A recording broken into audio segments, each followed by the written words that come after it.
Du coup, ouais, ils ont passé, un siècle à s'entraîner. Comme l'a dit Neil, bah, du coup, c'est super important. Mais, mais non, non, i déjà de base, c'est des géants en équipage ultra connu. Quand on les a vus, nous, qui est biaisé, c'est qu'ils ont été, bah, du coup, manipulés, et il y a eu de la manipulation et de la trahison et surtout, ils étaient éclatés au bout de force avec leurs armes qui étaient au bout de leur vie et là, on les revoit, tout propres. On les revoit, ils sont clean, ils sont nickel. On l'a vu de toute façon et il y en a qui avaient complètement pété un câble. Quand Dory et Broggy, ils ont annihilé, le navire de Kid, désolé Adin, quand ils ont saccagé son navire en une seule attaque, et là ils arrivent, ils sont en pleine forme, donc c'est des êtres ultra puissants. Je ne saurais pas te dire quelle est leur puissance actuellement parce que c'est assez vague, c'est vraiment vague, du coup on peut pas encore vraiment les placer parce qu'on les a jamais vus en difficulté ni en action, ni en des vrais un contre un.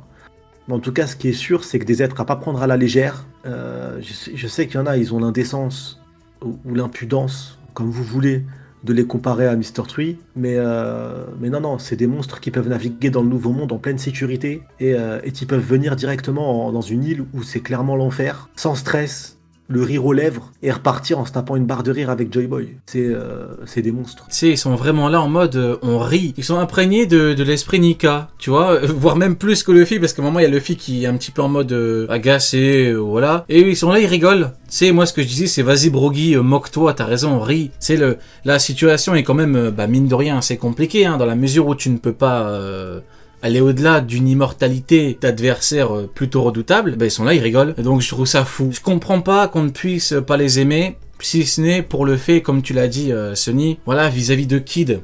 Voilà, quand Shanks leur a dit de finir le travail, moi j'ai trouvé ça plutôt bien. C'est l'action, elle était belle, quoi. Elle était symbolique. T'as Shanks qui fait le gros du travail, il tabasse le premier commandant avec le capitaine.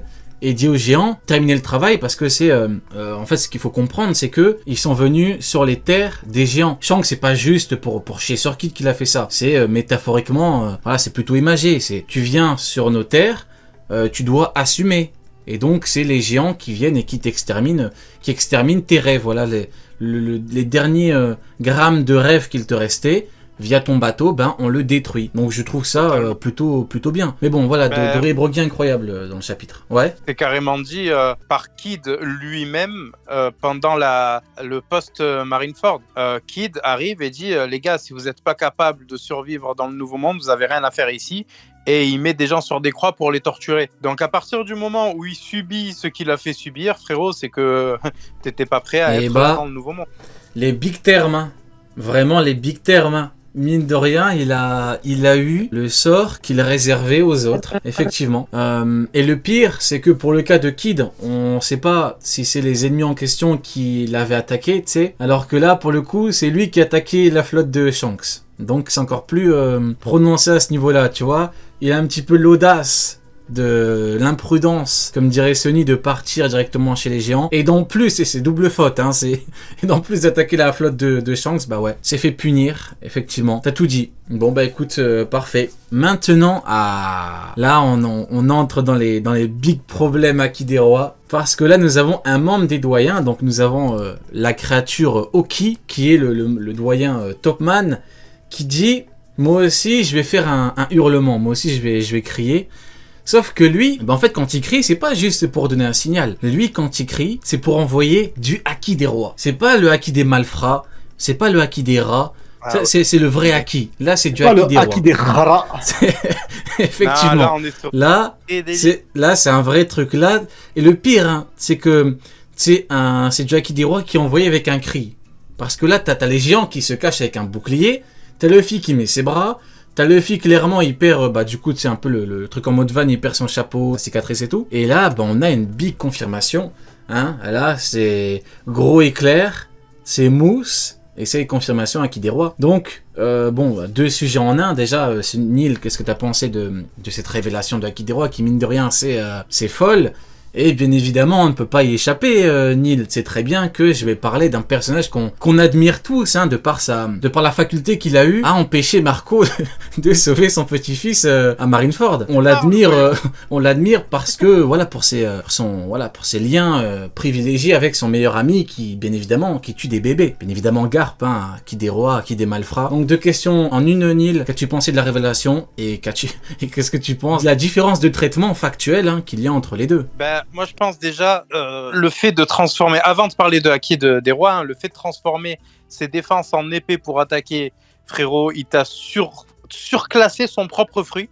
Déjà, le mec, il est au-delà de ce qu'on a vu actuellement en termes d'utilisation de Zoan. Et en plus de ça, qu'est-ce qu'il fait avec son Haki des rois? Il te fait une zébra de Toriko. Il te projette le Haki en mode vague d'énergie. C'est une dinguerie dans l'arrivée là. Et vague d'énergie qui tape, hein. Pas juste vague d'énergie qui fait dormir. Donc en vrai, c'est une véritable dinguerie dans l'arrivée là. On a eu déjà des prémices avec Shanks de ce truc-là. Et c'est ce que je disais tout à l'heure. On a, comment je peux expliquer ça? On a du coup une nouvelle utilisation, en tout cas des nouvelles utilisations du Haki des rois. De comment on peut s'en servir. Il y en a beaucoup qui disaient, ouais, l'eau c'est incroyable, il a réussi à déjouer les pouvoirs d'un fruit du démon grâce à son Haki. Mais oui, mais c'est une petite parcelle de ce que le Haki permet, en fait, tout simplement. Pour en revenir, du coup, à celui dont on ne doit pas prononcer le nom, hein, Voldemort, hein, le gars en question, je rappelle quand même qu'il y a un jeu qui est sorti pendant Dressrosa et qui s'est imaginé la fin de Dressrosa. Luffy et Law mettre KO du coup Doflamingo avec une attaque commune, c'est une attaque combinée dans ce jeu. Donc à partir du moment où tu es obligé de passer par un jeu vidéo, bordel de merde, pour te dire qu'un personnage aurait potentiellement le Haki des Khra, au bout d'un moment, c'est ce que j'appelle le Haki de l'imagination, moi. C'est ce que j'appelle le Haki des fans, frérot. C'est un Haki qui t'est donné par qui? Par les fans. Et par les fans de qui? De ton cul poilu, de personne d'autre. C'est une dinguerie. Doucement, frérot, doucement. Doucement. Après, t'as pas tort, j'en ai parlé tout à l'heure, mais t'as pas tort par rapport aux jeux vidéo. Oui, effectivement, si on se base sur ça, bah dans ce cas-là, on peut aussi se baser sur les fillers de l'animé, on peut se baser sur les films, hein, ou si on continue dans les jeux vidéo, ben t'as Shanks qui combat avec un gun, on peut aller loin, mais de toute façon, à partir du moment où on avait eu cette discussion par rapport à l'animé, par rapport à l'ajout, par rapport à Okiji, et par rapport au fait que, voilà, si tu te bases sur ça pour dire que c'est canon par rapport au manga alors que c'est un ajout uniquement dans l'animé, bah ça va pas le faire, parce que concrètement il y a des soucis, et Shiroda justement dans son manga il évite de faire en sorte qu'on ait ces soucis là. Donc maintenant si tu commences à te baser sur les jeux, après on va aussi se baser sur Bounty Rush et on va se baser sur tous les films, hein. On n'a pas fini, mais ce qui est important c'est que là oui t'as une différence dans le manga, voilà pourquoi on dit qu'il y a une grosse différence dans le manga, la différence de traitement, et c'est même pas qu'elle saute aux yeux, c'est que tout le monde l'a remarqué. Et ce qui est fou, c'est que ça vient juste après le jeu, hein, tu vois, c'est ça qui est fou. C'est on dirait Oda, il a eu un écho du jeu, il a dit ah ouais, c'est comme ça, ils veulent donner un truc que moi j'ai pas donné, bah c'est pas grave, on va faire en sorte de régler ça. Bon bah qu'est-ce qu'il fait dans le chapitre qui vient, qui pop 2-3 jours après, même pas je crois, 2 jours après, et bah t'as une vraie confirmation, pas comme pour Garp, parce que ça c'est le manga. Voilà, il y a une différence, le manga c'est Shiroda qui fait tout. Voilà, un jeu vidéo, bah c'est une équipe, un travail qui est plutôt bien fait, hein, Pirate Warrior, pour ceux qui ont suivi les lives à l'époque, j'ai énormément joué, mais bon, pas se baser sur ça pour dire lui il a tel pouvoir, lui peut battre lui, sinon on n'a pas fini quoi. Galaxy Impact a fait moins de dégâts que le clin d'œil de Saturne. Le clin d'œil de Saturne a fait mal à un Yoko. C'est vrai. Neil, est-ce que tu es d'accord avec moi pour dire que le cri de Hoki a plus d'impact que le Galaxy Impact? Mais à partir du moment où un clin d'œil a plus d'impact, le cri de Hoki qui est déjà supérieur à une attaque classique a évidemment beaucoup plus d'impact que Garp et Sengoku réunis. On est d'accord. Moi je vais revenir sur ce truc, il faut que je le répète à chaque live, mais Jack solo, parce que je rappelle que dans son équipage il n'y avait que des fraudes à la Ship Id, etc. qu'on n'a plus jamais revu. Jack solo a fait couler 2 navires de la marine en face de l'élite. L'élite, tu vas me dire qu'ils peuvent pas 5v1 un YC3? Et ceux qui auraient tendance à, tu sais, l'excuse de base, oui, mais Fujitora s'en foutait. Alors, si vous pensez que Fujitora s'en fout, que Jack élimine des hommes et femmes de la marine, vous n'avez rien compris au personnage que vous tentez de défendre. Ça c'est clair, hein. C'est comme pour la bière de cage. Ouais, mais en fait, ils s'en foutaient. Ah ouais, Fujitora qui s'en fout que des habitations d'habitants se fassent fumer par la cage, que des habitants meurent à cause de la cage. Non, c'est juste qu'il faut pas surestimer Fujitora. C'est tout. Mais bon, on s'éloigne un peu du, du sujet, on va revenir à Oki. Du coup, Sony, qu'as-tu pensé de la révélation Aki des Rois et qu'as-tu pensé de la comparaison qui peut être faite avec Parp, hein, Iron Parp? Je vais même pas comparer l'incomparable. La comparaison, c'est que quand il a utilisé, il y a eu un gros doute sur le Galaxy Impact. Quand le chapitre a fini, ça avait sorti des phrases de fou et certains youtubeurs avaient lâché des. Il a détruit l'île, l'île il reste plus rien, on va voir l'île en miettes. Bon, il a même pas détruit un pâté de maison. Il a même pas fumé Pouine. Il a même pas fumé Queen, frérot. C'est exactement ça. Donc, Queen version Wish, il allait très bien. Il avait une bosse, frérot. Il avait une petite bosse. Tu sais, c'est la même bosse que tu te fais quand tu te cognes sur le mur. Et encore, elle était moins grosse.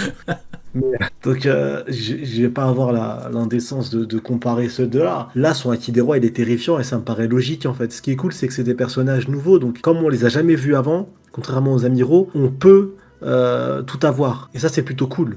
Contrairement aux Amiraux, ou contrairement à Diarp, où on a eu des scènes où du coup forcément on peut s'y ferrer et se dire ça marche pas en fait, s'y référer et se dire ça peut pas marcher, c'est pas cohérent. Donc en l'occurrence là ce qui est stylé c'est qu'Oda peut leur donner ce qu'ils veulent et surtout on sait que c'est des monstres qui dirigent le monde. Im, elle s'occupe pas des vrais problèmes de merde que chacun doit gérer. Ils ont chacun un secteur d'activité, les 5 membres du Gorosei, et ils les gèrent en autonomie complète de ce qu'on voit, de ce qui nous est montré. Donc c'est des souverains ultimes. C'est vraiment des monstres. Au-dessus d'eux, il n'y a que un N+1, c'est Im. Il n'y a personne d'autre au-dessus d'eux. Ils dirigent tout le game. Donc ça devient cohérent de se dire qu'ils ont un Aki des Rois, vu qu'ils ont des ambitions, mais réellement plus que royales, vu qu'ils ont l'ambition de soumettre tous les êtres vivants sur cette terre et les considérer comme des insectes. Et ils les soumettent actuellement de toute façon. Donc ça me paraît totalement logique de voir un Aki des Rois complètement démesuré, de par leur ambition. Et c'est pas qu'une ambition, de par leur statut à travers le monde qui est un non-sens total. Hein. Ils ont le pouvoir de décider quel être humain peut vivre et quel être humain peut finir en déchet de l'humanité. Voilà, il y a absolument aucune limite à leur pouvoir. Donc ce Aki des Rois là me choque pas. Ça me paraît très cohérent avec ce que représente le Gorosei dans l'univers de One Piece. Mais je me dis si le Gorosei c'est ça, ce Aki des Rois là, vraiment, c'est quoi le Aki de Im? C'est un être qui a un Aki des Rois aussi vénère, c'est agenouillé face à un autre individu. Quel est le Aki des Rois de Im? Moi, c'est ça que je me suis dit quand j'ai vu ça. Quand j'ai vu ça, la première réaction, je me suis dit, mais c'est quoi ce Aki des Rois de malade? Mais quel est le niveau d'Aki des Rois de Im, en fait? C'est une vraie question que je me pose. Parce que les chevaliers divins pourraient être plus... Je sais pas, les chevaliers divins, on les a déjà vus en action, en fait. On a déjà vu leur design aussi. Hein. Ils ont quitté la case ombre. C'est plus des ombres. En tout cas, ceux qui étaient présents à God Valley, qui semblaient jeunes, donc actuellement qui doivent avoir l'âge adulte. Du coup, on a vu à quoi ils ressemblaient déjà, en fait. C'est vrai que c'est plus trop des ombres. Mais pour moi, le Aki des Rois des membres du Gorosei doit surpasser celui des chevaliers divins. Parce que les chevaliers divins, ça reste des soldats à la botte du Gorosei. Parce que pour moi, dans la hiérarchie, t'as Im qui est sur le toit du monde, c'est vraiment l'ennemi ultime du gouvernement mondial. Il y a ces 5 homunculus juste en dessus, les 5 membres des Gorosei qu'elle a peut-être créés, peut-être, j'en sais rien. Mais il y a ces 5 là. Et en dessous, après, tu répartis les tâches. Mais genre, ça reste le top du gouvernement mondial en termes de décision et de positionnement. Ok, bah écoute, intéressant ce que tu dis maintenant par rapport au Chevalier Divin. Moi, si on me demande, Garling Aki des Rois. Pour moi, c'est sûr, si on a bien un qui mérite de l'avoir de par son statut, bah c'est lui. Pour moi, c'est... Tu sais, ça fait partie des trucs où, bien évidemment, c'est théorique, c'est hypothétique, c'est tout ce qu'on veut, mais ça me paraît, tu vois, ça me paraît évident. Pour moi, je suis sûr, hein, pour moi, c'est une certitude, il l'a. Ah, ça me choquerait pas, non, ça me choquerait pas. Ouais, moi, je pense que, tu sais... C'est ce que je te disais tout à l'heure, hein, avec Shanks. Shanks, il fait partie de la famille depuis le film Red. On sait qu'il fait, il fait partie de la famille des big boss des chevaliers divins. Donc il fait partie d'une famille ultra placée, des membres de cette lignée de folie. Et tu te dis, tout en haut du gouvernement mondial, là avec le Aki des Rois qui montre, Shanks on l'appelle le tueur de Aki, on a vu ce qu'il a fait, avec juste, il a rien fait, il a éternué sur Aramaki. On a vu ce que ça a fait. Imagine une seule seconde, Shanks vénère, mais genre en mode... Il lâche tout sans se retenir, vraiment avec l'envie de tuer, tu vois. Mais je pense que le jour où on a ça, en sachant que quand il marchait sur le navire de Barbe Blanche, le navire il s'effritait, il partait en sucette, alors qu'il marchait, il se canalisait, il se calmait. Je pense que les navires que tu vois là, je pense vraiment que Shanks, s'il pète un câble, s'il lâche tout, tu vois les navires qu'on voit sur la page où il utilise le haki des rois et t'as Luffy, il perd ses yeux, sa blessure et tout. Juste en dessous, on voit les navires bouger. Je pense que les navires, ils coulent, frérot. Je pense que les navires, ils se détruisent. Si quand il retient son haki, les navires, ils s'effritent, le bois, il soulève, il tremble, C'est vrai. il part en sucette. Mhm. S'il lâche tout, frérot, il n'y a plus de navire, il n'y a plus rien. Il détruit la matière. Donc du coup, cette lignée-là, elle est terrifiante. C'est la lignée et le membre du Gorosei, quand on voit ce haki-là, alors que c'est juste un ro qu'il a balancé, le gars. C'est Je flippant. te jure, il a juste roté. Il a roté, regardez la puissance de Monroe. Ouais, c'est vrai. D'ailleurs, on n'a pas parlé de lui, mais bon, juste pour conclure par rapport à Garp, là où le sujet, mine de rien, c'est intéressant par rapport à Garp, c'est qu'en fait, Garp, on nous l'a pas juste vendu comme ayant le haki des rois. Comme je l'ai dit, ça fait longtemps avec Sunny, avec Neil, quand on fait les Cross Guild, on a dit qu'il peut avoir le haki des rois. Ça n'a pas changé grand chose. Qu'il ait le haki des rois ou pas, ça ne va rien changer à la tournure des événements. C'est-à-dire que un coup d'épée, une patate, inerte. Est-ce que Kaido, Luffy, Big Mom, Barbe Noire perdent la vie ou tombent KO après un coup d'épée de Shiryu, une patate d'Aokiji? Oui ou non? Non. Donc Garp n'a pas le niveau. Point. Ça s'arrête là, c'est fini. Haki des rois ou pas, ça change rien. Mais le problème, c'est qu'en fait, on nous l'a vendu comme ayant